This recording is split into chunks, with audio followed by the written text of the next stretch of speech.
大家好，我是丽姐，欢迎大家来听相亲故事，感谢大家的订阅。今天我要和大家分享一个关于文化冲突、成长与爱情的故事。这个故事让我深受触动，相信你们听完也会有所感悟。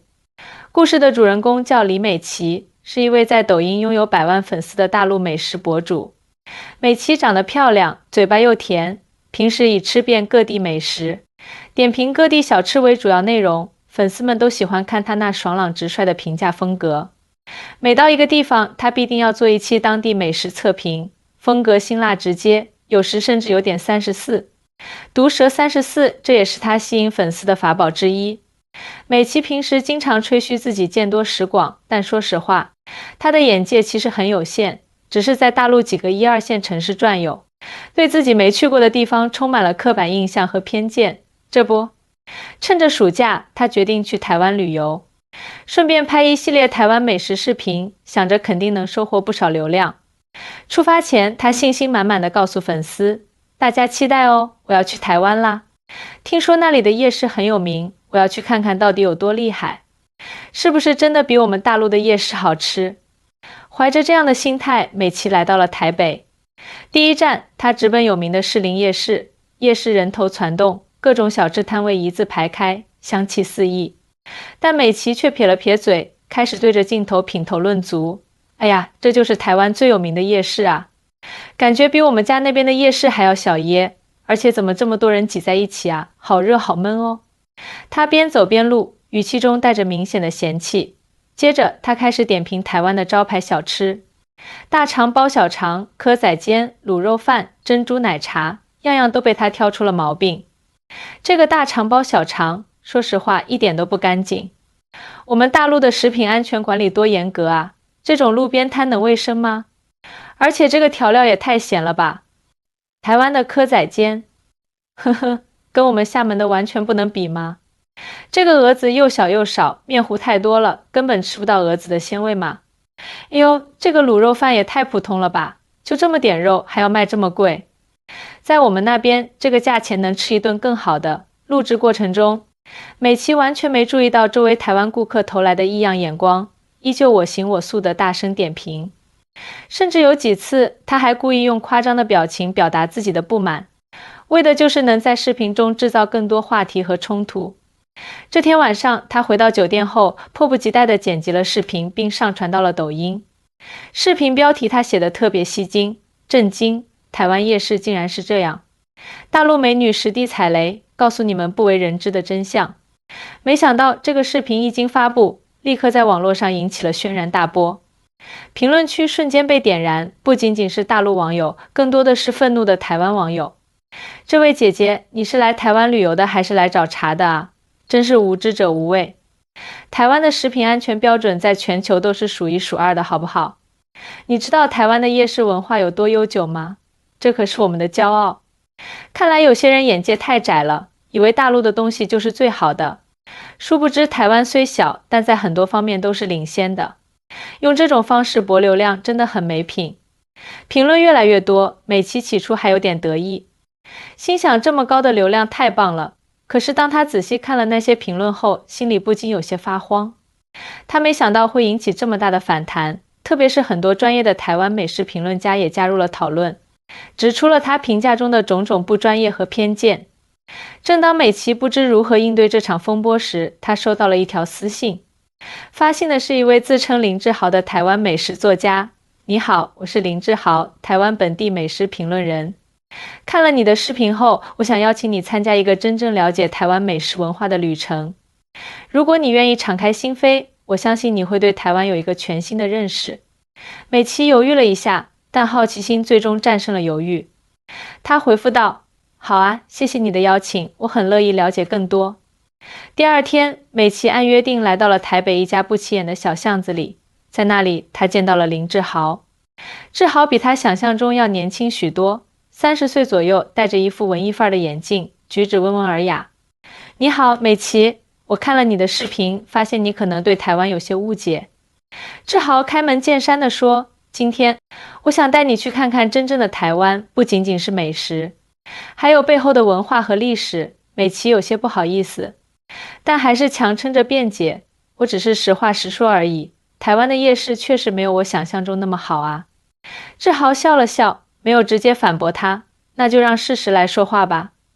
跟我来。志豪首先带美琪来到了一家小而精致的卤肉饭店。这家店藏在巷子深处，没有华丽的装修，却座无虚席。这家店的老板是第3代传人了，他们家的卤肉饭秘方传了60多年。志豪介绍道，台湾的美食讲究的是古早味，是一种传承与坚守。美琪尝了一口，顿时被那入口即化的卤肉和完美融合的酱汁征服了。这哪里是他之前吃的那种快餐式卤肉饭能比的？接着，志豪带他去了一家专门制作蚵仔煎的老店。他详细讲解了蛾子的挑选、面糊的配方以及为什么台湾的蚵仔煎与大陆的不同。台湾四面环海，海鲜是我们的特色。台湾的河农每天凌晨4点就开始工作，挑选最新鲜的蛾子，确保送到市场的每一只都是最佳状态。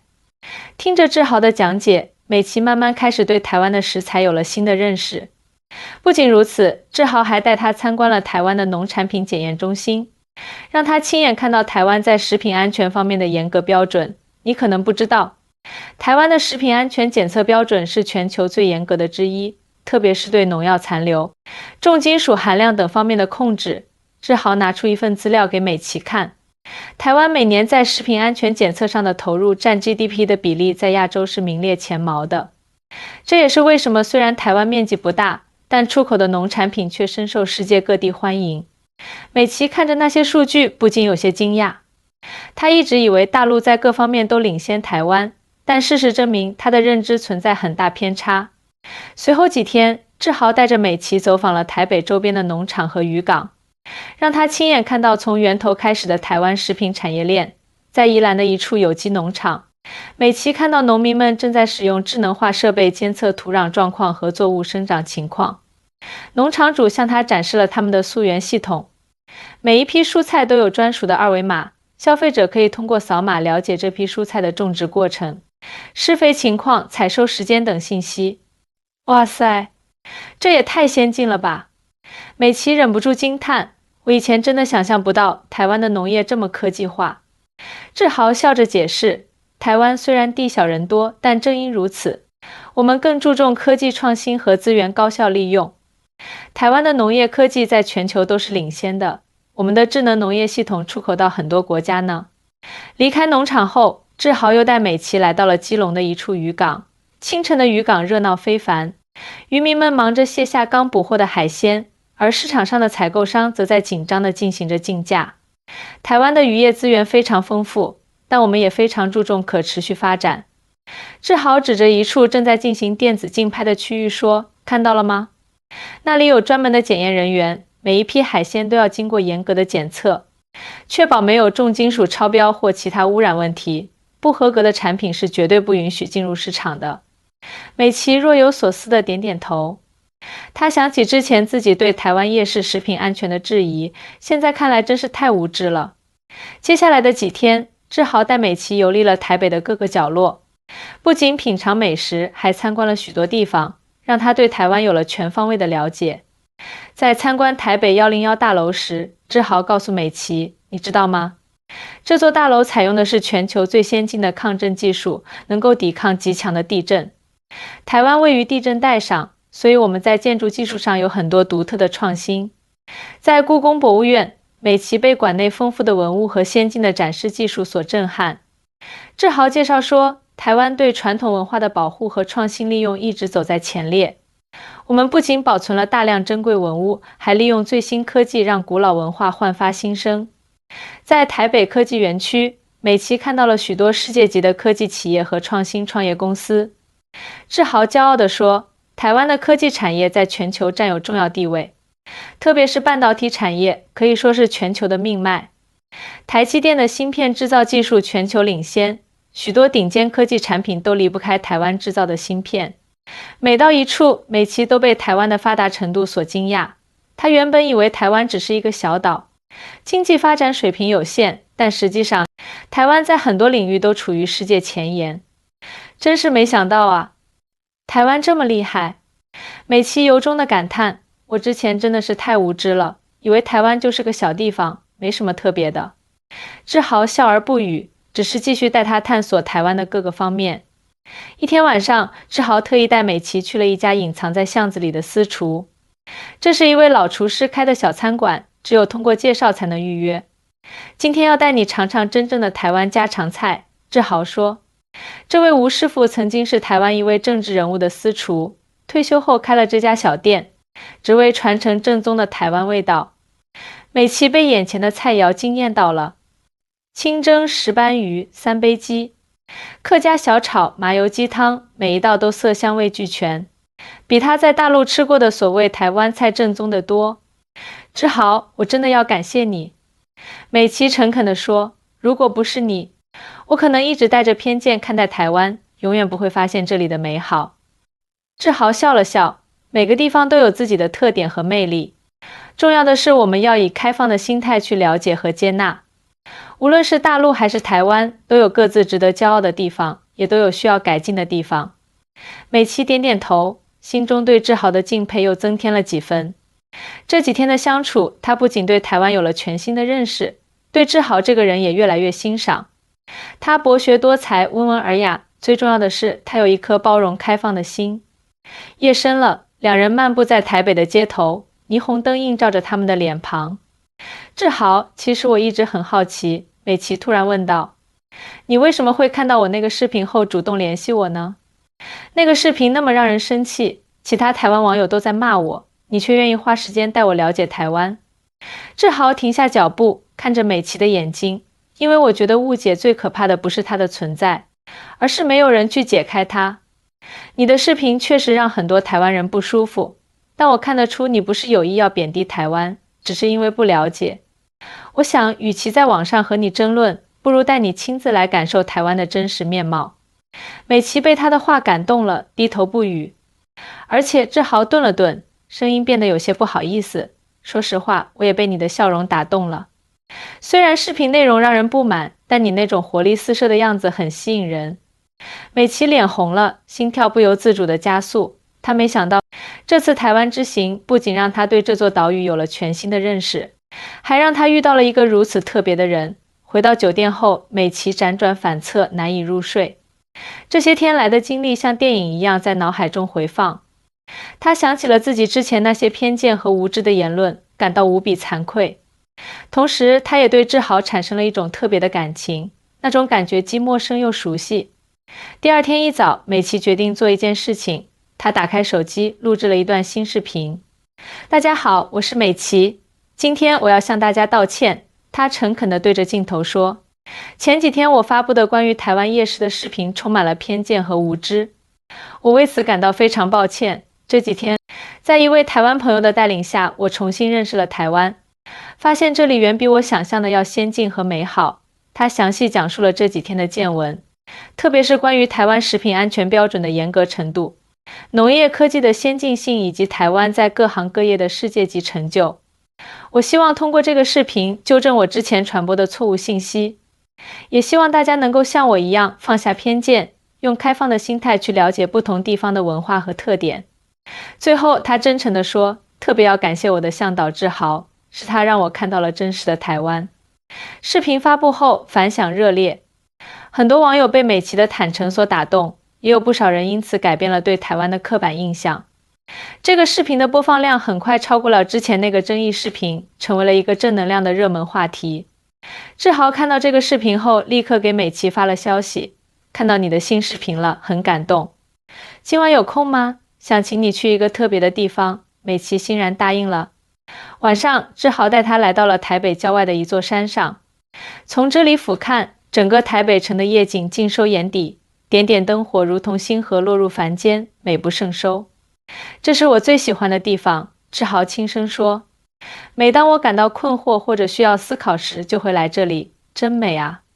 美琪由衷感叹，谢谢你带我来这里，谢谢你这几天对我的包容和教导。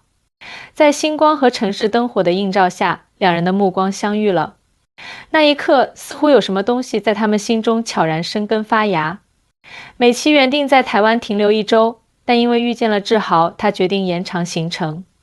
这一延就是整整2周，这2周里，志豪不仅带他游览了台北，还带他去了台中、高雄、花莲等地，让他全方位体验了台湾的风土人情。每到一处，志豪都会详细讲解当地的历史文化和特色，而美琪则把这些内容制作成视频，分享给他的粉丝。台湾虽小，但五脏俱全，志豪常常这样说。确实，美琪发现台湾的多元性远超他的想象，从繁华的都市到宁静的乡村，从现代化的科技园区到保存完好的古迹，台湾仿佛是一个浓缩的小世界，蕴含着丰富的内涵。在花莲，美琪被当地原住民文化所吸引，志豪带他参加了一场原住民的传统庆典，让他体验了最原汁原味的台湾本土文化。台湾有16个原住民族群，每个族群都有自己独特的语言、服饰和习俗。志豪介绍到，台湾政府非常重视原住民文化的保护和传承，设立了专门的部门和基金，支持原住民文化的发展。美琪感叹道，这真的太珍贵了。在快速现代化的今天，能够保持这样丰富多元的文化传统真的很不容易。在台中，志豪带美琪参观了精密机械产业园区。美琪惊讶地发现，台湾在精密机械制造领域也处于全球领先地位。台湾的精密机械产品出口到全球各地，特别是工业用机床、精密测量仪器等领域，台湾企业的技术水平和市场占有率都非常高。志豪骄傲地说，参观过程中，一位企业负责人告诉美琪，我们这款精密加工中心精度可以达到1/1000毫米，是目前全球同类产品中最精确的。即使是最发达的欧美国家，也有不少企业使用我们的设备。美琪不禁感慨，真没想到台湾在这些高精尖领域有这么强的实力。我以前对台湾的了解实在是太片面了。在高雄，美琪参观了亚洲最现代化的港口之一——高雄港。港口的自动化程度之高，让他大开眼界。高雄港是台湾最大的国际商港，也是全球重要的航运枢纽。志豪介绍到，这里采用了最先进的自动化装卸系统和智能物流管理系统，效率非常高。美琪看着眼前繁忙却有序的港口，不禁想起了大陆的一些港口。虽然规模可能更大，但在智能化和效率方面确实有向台湾学习的地方。除了产业和文化，美琪还体验了台湾的医疗服务。有一天，他不小心扭伤了脚踝，志豪带他去了当地的一家诊所。台湾的医疗体系在全球都是数一数二的，特别是全民健保制度，确保了所有公民都能享受到高质量的医疗服务。在等待看医生的时候，志豪向他解释，美琪确实感受到了台湾医疗系统的高效和人性化。挂号、检查、诊断、取药，整个过程不到1小时就完成了，而且医生和护士的态度都非常亲切。我们的医保卡里存储了个人所有的医疗记录，医生可以立即查看你的病史，避免重复检查和用药冲突。志豪说，而且所有的医疗费用都非常透明，患者不用担心被乱收费。美琪点点头，心想这样的医疗体验确实很棒。随着相处时间的增加，美琪和志豪之间的感情也在不断升温。他们有着共同的兴趣爱好和价值观，尽管来自不同的地方，却能在很多事情上达成共识。志豪，你有没有想过去大陆发展？有一天，美琪突然问道，以你的学识和能力，在大陆肯定会有很好的发展前景。志豪沉思片刻，回答道，我确实考虑过这个问题，大陆市场巨大，机会也多。但是家人和朋友都在台湾，而且我也很喜欢这里的生活方式。或许将来有机会的话，我可以尝试在两地之间寻找一个平衡点，比如做一些促进两岸交流的工作。美琪听了若有所思，她突然意识到自己的工作性质其实很适合做这样的事情。通过自己的平台，她可以向大陆粉丝介绍真实的台湾，消除两岸民众之间的误解和偏见。志豪，我有个想法，美琪兴奋地说，我可以做一个系列视频，专门介绍台湾的各个方面，让更多大陆朋友了解真实的台湾。你愿意当我的专业顾问吗？志豪眼睛一亮，这是个很棒的想法，我非常愿意协助你。两岸同文同种，应该加强了解和交流，减少隔阂。就这样，两人开始了新的合作项目。美琪每天都会拍摄不同主题的视频，有关台湾的美食、科技、文化、教育等各个方面，而志豪则负责提供专业知识和背景信息。这些视频一经发布，立刻引起了广泛关注。很多大陆网友通过这些视频，第一次看到了不同于刻板印象的台湾。视频评论区充满了惊叹和讨论。哇，没想到台湾的科技这么发达，台湾的医疗系统真的很人性化啊，希望我们也能学习一下。我一直以为台湾经济落后，原来是我孤陋寡闻了。看完视频，好想去台湾旅游啊，感受一下当地的文化和美食。美琪和志豪的合作非常成功，不仅让更多人了解了真实的台湾，也拉近了两岸民众的心理距离。而在这个过程中，两人的感情也越来越深。终于，在美琪准备返回大陆的前一天晚上，志豪鼓起勇气表白了：美琪，这些天和你在一起是我人生中最美好的时光。志豪真诚地说：我知道两地分隔有很多困难，但我希望能和你一起面对。你愿意和我交往吗？美琪早已心有所属，闻言喜极而泣。志豪，我也喜欢你。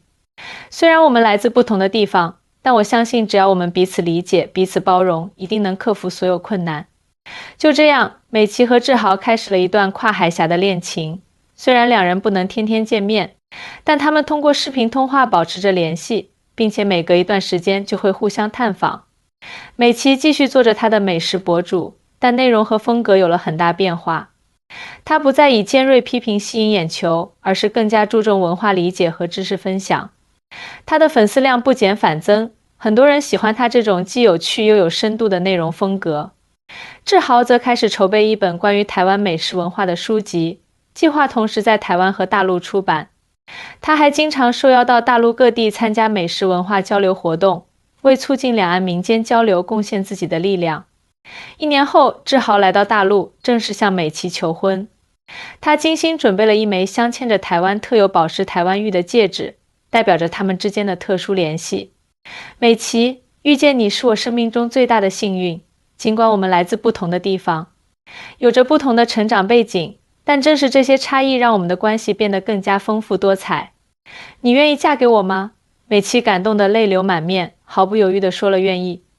婚礼在台湾举行，美琪的家人和朋友都来到了台湾，亲身体验了这个美丽岛屿的魅力。很多人都说，通过这次旅行，他们对台湾有了全新的认识，打破了之前的刻板印象。如今，美琪和志豪定居在台北，但经常往返于两岸之间。他们一起创办了一个文化交流平台，致力于促进两岸青年之间的了解与合作。平台汇集了两岸各行各业的优秀人才，开展各种交流活动，成为了两岸民间交流的重要桥梁。从误解到理解，从偏见到包容，我和志豪的故事可能只是两岸交流中的一个小小缩影。在一次采访中，美琪这样说：但我希望通过我们的努力，能让更多人放下成见，以开放的心态了解彼此，发现彼此的优点，共同创造更美好的未来。志豪则补充道：两岸一家亲，文化同根生。无论政治如何变化，民间的交流和情谊都不应该中断。我相信，只要我们相互理解、相互尊重，两岸关系一定会越来越好。每当有人问起他们是如何相识的，美琪都会笑着说：这要感谢我当初那个愚蠢的视频。如果不是那个视频惹怒了台湾网友，如果不是志豪主动来教育我，我们可能永远不会相遇，我也可能一直带着偏见看待台湾。有时候一个误会反而成了缘分的开始，世事无常，缘分奇妙。就像美琪和志豪的故事一样，有时候我们以为的坏事，可能恰恰是好事的开始。我们认为的对立和差异，可能最终成为理解和欣赏的基础。这就是我今天要讲的故事，希望大家喜欢。其实在我多年的红娘经历中，像美琪和志豪这样跨越地域和文化差异的爱情故事并不少见。真爱面前，所有的隔阂都可以被打破，所有的误解都可以被消除。重要的是，我们要保持一颗开放包容的心，愿意去了解和接纳与自己不同的人和事物。如果你也有类似的经历，或者对两岸婚恋有兴趣，欢迎在下方留言分享。我是丽姐，我们下期再见。